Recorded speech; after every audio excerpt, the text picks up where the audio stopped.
Bonjour, chers étudiants. Encore une fois, on va aborder le cours de droit notarial. L'autre fois, dans la première séance, je vous ai promis qu'on va faire un autre cours et on va traiter, si vous voulez, on va essayer de se plonger sur les attributions d'un notaire ou bien le champ d'intervention d'un notaire. En préalable, il faut avoir une idée sur le régime foncier au Maroc. Bon, comme vous le savez peut-être, le régime foncier au Maroc, il est diversifié. On a les biens qui sont non immatriculés, qui n'ont pas de titre.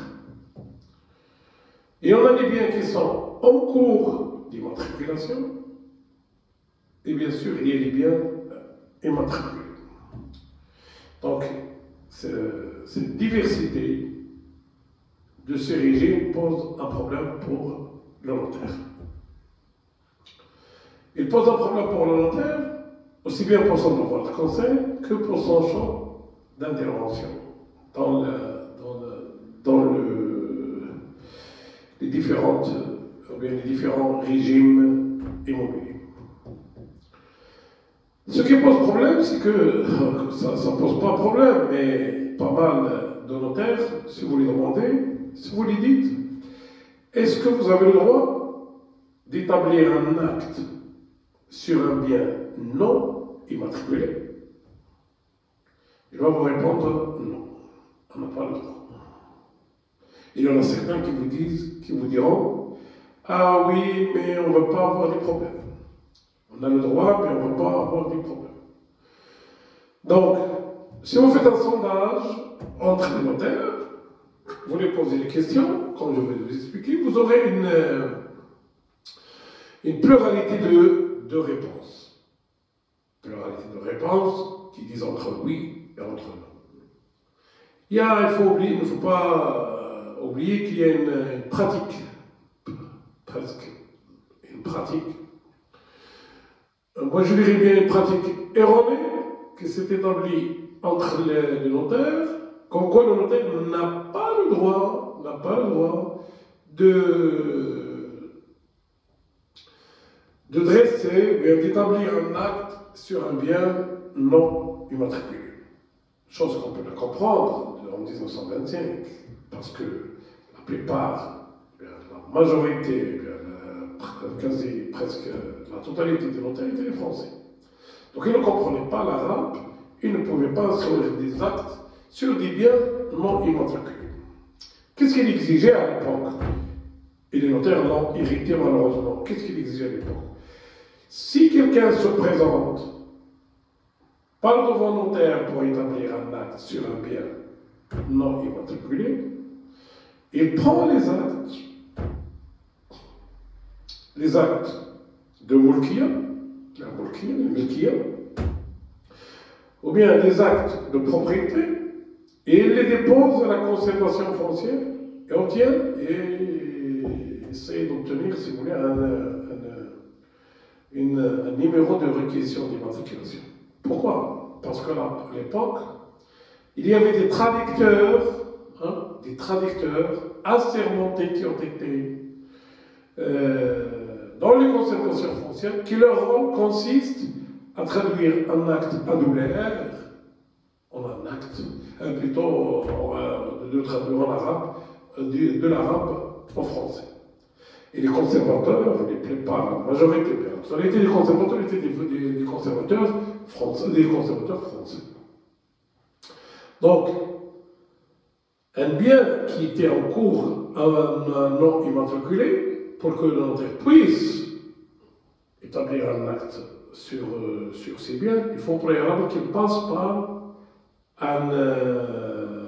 le dépôt d'une réquisition d'immatriculation. Donc, on sort du cadre des biens non immatriculés et on rentre dans le cadre des biens en cours d'immatriculation. Bon, les biens non immatriculés, il y en a partout, il y en a un paquet des biens qui sont non immatriculés. Sachant très bien que l'immatriculation est facultative. Dans des cas, bien sûr, il est obligatoire. Ça, vous le verrez à votre porte de cours de droit foncier. Mais là, moi, en principe, j'ai un bien, j'ai le droit de l'immatriculer. Comme je n'ai pas le droit de l'immatriculer, ça me regarde, personne ne va vous obliger à immatriculer votre bien. Mais si vous allez chez un notaire pour demander, si vous voulez, l'établissement, ou bien pour dresser un acte, ou bien pour établir un acte sur un bien non immatriculé, généralement vous tombez sur des notaires qui disent non, on n'a pas le droit. Pour établir cet acte, il faut au préalable passer par une réquisition d'immatriculation. Donc voilà, c'est une coutume, c'est une tradition héritée de l'ère du protectorat, tout simplement. Mais juridiquement parlant, est-ce que le notaire n'a pas le droit d'établir un acte si vous êtes un bien non immatriculé? Ça, c'est la question. Si on survole la loi 3209, on trouve aucun texte, je dis bien, aucun texte qui interdit au notaire d'établir un acte sur un bien non immatriculé. C'est très bien dans un principe en droit très connu, tout ce qui n'est pas interdit est permis. Tout ce que la loi ne l'interdit pas, elle le permet. Donc, si on lit, je vous ai demandé l'autre fois, pour le dernier cours, d'étudier le droit, la loi 3209, si vous l'étudiez, vous ne trouvez aucun texte qui interdit, soit expressément ou tacitement, si vous voulez, une interdiction pour un notaire d'établir un acte sur un bien non immatriculé. Plus encore. Si on prend le daïr, et ça je vous ai donné dans le dernier cours, plutôt dans le premier cours, je vous ai donné le numéro de ce daïr, c'est l'établissement et conservation du cadastre national. Et je vous ai dit qu'il faut avoir ce daïr, je vous ai donné le numéro de daïr, et je le répète pour toute, si vous voulez, utilité. C'est le daïr portant la loi 1-73-163 du 31 mai 1973, relative à l'établissement et à la conservation du cadastre national. Donc, si on lit l'article 4 dans l'alinéa numéro 2, si on lit l'article 4 dans l'alinéa numéro 2, on peut lire que les notaires, les adoules et les greffiers de toutes les juridictions sont tenus d'adresser au service chargé du cadastre une copie analytique de tout acte et jugement affectant la situation des immeubles non immatriculés. Je vais m'étaler un peu et je le répète pour mieux vous dire. Je répète, l'article 4 de la loi 31 mai 1973 qui dicte dans l'alinéa 2, les notaires, expressément, si vous voulez, cité par le législateur, les adoules, les greffiers de toutes les juridictions. Il n'y a pas que les notaires, il y a les notaires, les adoules et les greffiers. Sont tenus d'adresser, sont tenus de notifier au service chargé du cadastre, une copie analytique de tout acte et jugement affectant la situation des immeubles non immatriculés. Comme vous le constatez, voilà, si vous voulez, une preuve qui donne la possibilité au notaire d'établir un acte sur un bien non immatriculé. Ça sent très bien pour les étudiants qui n'ont pas une idée sur ces biens non immatriculés, ce sont des biens qui n'ont pas un statut, ils ont un statut juridique, ce sont un bien non immatriculé, c'est la source des problèmes. Donc ces biens non immatriculés, il faut les déposer, pour certains gens, il faut les déposer à la conservation foncière et espérer avoir une réquisition d'immatriculation. On en parlera de ça. Pour le moment, pour les biens non immatriculé, il y en a peut-être des étudiants qui vont me poser la question comment prouver ce bien. Bon, voilà, comment prouver ce bien. Pardon. Il y a, quand on parle d'un bien non immatriculé, ça veut dire que la personne, soit qu'il a hérité de ce bien, soit qu'il exploite ce bien pendant un certain temps. Il exploite pendant un certain temps, mais qu'il n'a pas une preuve. Bon, généralement, la personne qui souhaite, qui désire déposer une réquisition d'immatriculation pour obtenir, si vous voulez, un titre foncier, il est tenu au préalable d'établir ce qu'on appelle un acte, en arabe, un acte d'estimar. Ça veut dire quoi un acte d'estimar? Il est intraduisable, c'est tout simplement un acte qui précise que la personne exploite le bien pendant un certain temps. C'est la possession. Il ne faut pas perdre de vue, il y a une différence entre une possession et une propriété. Généralement, il y en a des idiots qui confondent. Je peux être possesseur d'un bien dont je ne suis pas propriétaire. Comme je peux être propriétaire et je ne suis pas possesseur de ce bien. Ben, généralement, lorsqu'on est dans une classe ou bien dans un amphi, je donne l'exemple comme quoi vos étudiants du 5e semestre et moi, professeur de ce droit notarial, nous sommes des possesseurs de ce bien, de cette classe. Malheureusement, on n'est pas dans une classe pour les conditions que vous le savez. Nous sommes possesseurs de cette classe, mais nous ne sommes pas des propriétaires. La propriété revient au ministère de l'enseignement supérieur. Ça, c'est un autre sujet. Tout simplement, je peux être possesseur, mais pour prouver ma possession, je peux établir un acte systémal. Bien sûr, il faut des conditions pour établir un acte systémal. Il faut exploiter un bien pendant un certain temps, n'avoir pas de contestation, il faut que votre possession soit paisible, tranquille et étalée sur un laps de temps pour que vous puissiez, si vous voulez, établir un acte de possession, ou bien ce qu'on appelle un acte systémal. Et c'est grâce à cet acte testamental une fois établi, vous pouvez déposer une demande de réquisition pour espérer avoir un jour un titre foncier. Donc, on sort du cadre du bien non immatriculé et on rentre dans le cadre du bien en cours d'immatriculation. Je pense que la situation est claire. Comme je viens de les expliquer, je vous rappelle que la diversité des régimes immobiliers se divise en trois. On a les biens qui sont non immatriculés, qui n'ont pas de titre, qui n'ont pas de mulkia, mais le notaire est tenu d'intervenir dans ce bien.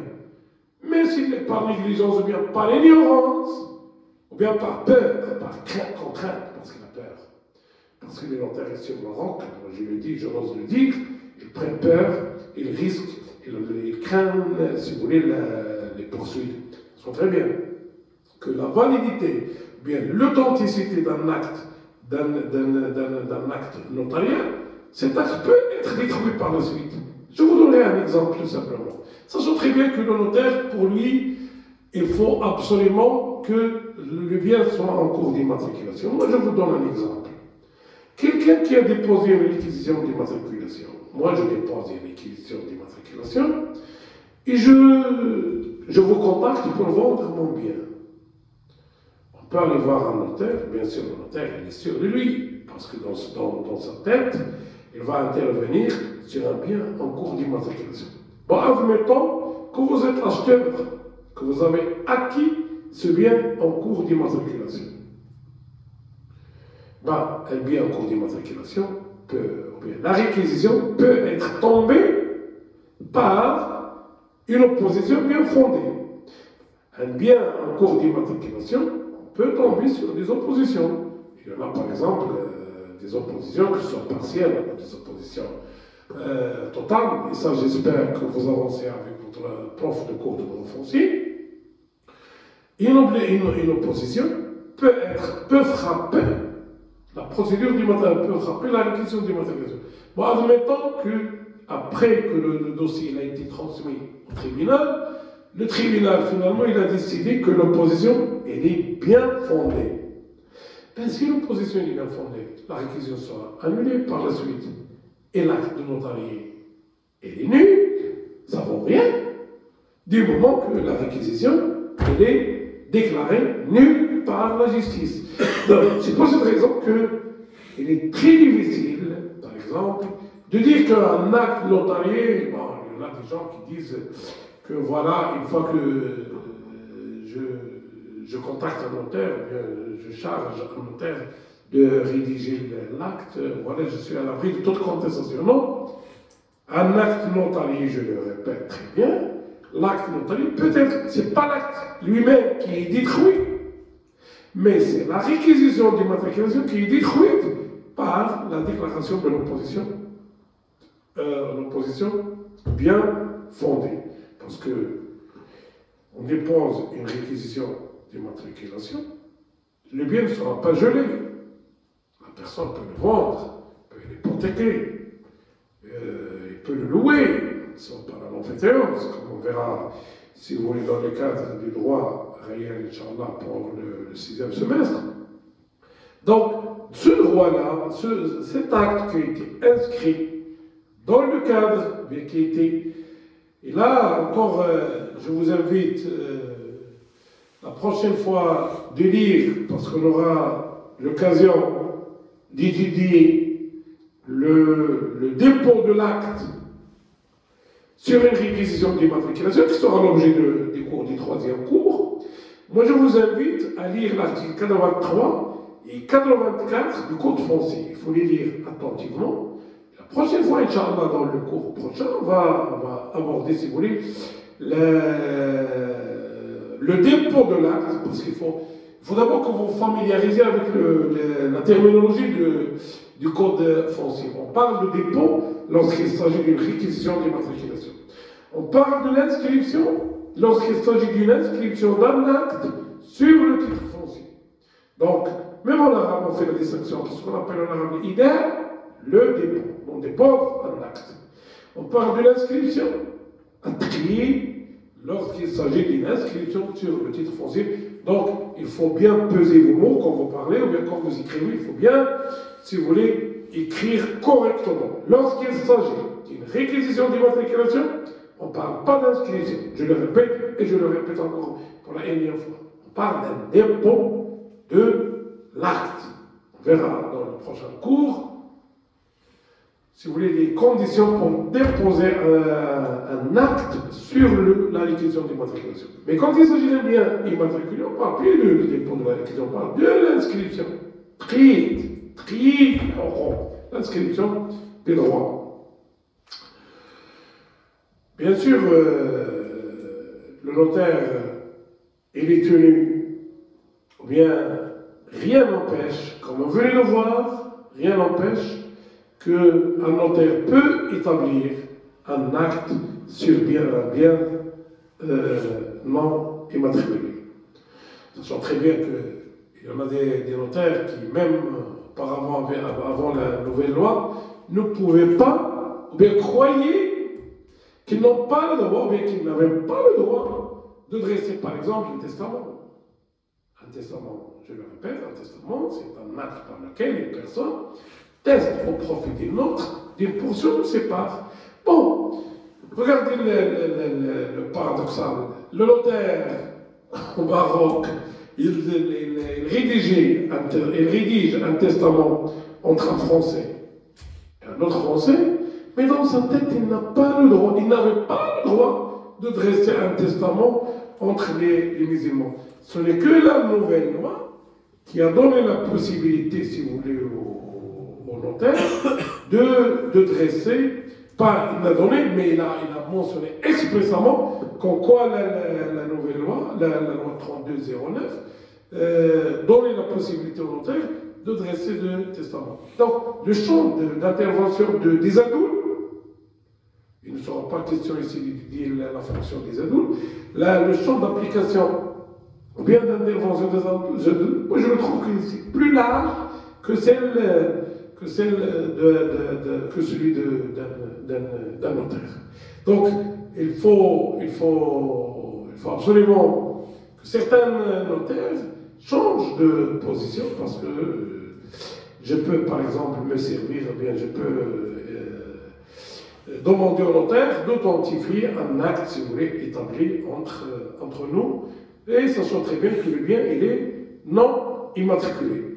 Donc, l'acte d'istimrar, vous allez me dire comment l'acte d'istimrar est établi. Ben, l'acte d'istimrar est établi tout simplement en prouvant, bien, en ramenant 12 témoins, chez les FIF, 12 témoins. C'est généralement, il y a un seul qui connaît l'histoire, les autres ils suivent celui qui va plutôt témoigner le premier. Ça, c'est un autre problème. Et généralement, ces actes sont argués, pas généralement, mais dans certains cas, ils sont argués de faux. Les personnes, si vous partez dans les tribunaux, aussi bien chez le juge d'instruction que chez le procureur, vous trouvez toujours un acte cérébral qui est attaqué, qui est argué par le faux. Le juge d'instruction, il est tenu de convoquer les gens qui ont témoigné pour essayer de savoir est-ce que l'acte est de véracité de l'autorité publique ou pas. Ça, c'est notre histoire, c'est le système foncier qu'il faut le revoir. Ce n'est pas le moment de rentrer dans ces détails. Tout simplement, pour vous, en tant qu'étudiant, gardez simplement dans l'esprit que le régime, bien, les régimes fonciers, il y a les biens non immatriculés. C'est pour cette raison, quand vous avez une question dans l'examen, il faut bien se situer. Est-ce qu'on est en face d'un bien en cours d'immatriculation, ou bien d'un bien immatriculé, ou bien d'un bien non immatriculé? Parce que les dispositions législatives diffèrent d'un système à l'autre. D'un système à l'autre, même pour le droit je cite un exemple, le droit de préemption. Le droit de préemption, il y a parmi les étudiants qui ne connaissent pas la préemption. La préemption, c'est la faculté de racheter la part indivise. Ne sommes qu'indivisés dans une propriété, je peux vendre ma part. Donc ma part peut être rachetée par mon copropriétaire en payant les frais, la somme, ou bien le prix des biens vendus, plus les frais de notaire, etc. Je ne vais pas rentrer dans les détails parce que ce sera le cours du 6e semestre, donc loi de préemption, mais le notaire, il est tenu de conseiller ce client s'il est en phase d'un acte, d'un bien immatriculé, ou en cours d'immatriculation, ou non immatriculé, parce que le régime foncier change. Maintenant, je le répète très bien, les attributions, bien, le champ d'intervention de notaire, il peut intervenir. Rien ne l'empêche d'intervenir dans un bien non immatriculé, mais à condition qu'il concède son client quels sont si vous voulez, les atteintes, ou bien quelles sont les menaces, les menaces entre guillemets que peut recevoir son client en achetant un bien non immatriculé, et même en achetant un bien en cours d'immatriculation. Donc pour les biens non immatriculés, je pense qu'on a étudié ça un peu substantivement, sachant très bien qu'un acte notarié, ou bien le notaire peut intervenir aussi dans les biens en cours d'immatriculation. Ça sera le cours, si vous voulez, dans la prochaine séance. Et je vous invite, encore une fois, à lire l'article 83, 84 sur le code foncier, la loi 1407. C'est pour cette raison qu'il faut vous aurez intérêt à avoir le code foncier 1407, la loi sur les droits réels, et bien sûr toutes les lois, tous les textes que je vous ai signalés lors de la première séance. Bon, je vais m'arrêter là parce que je ne vais pas encore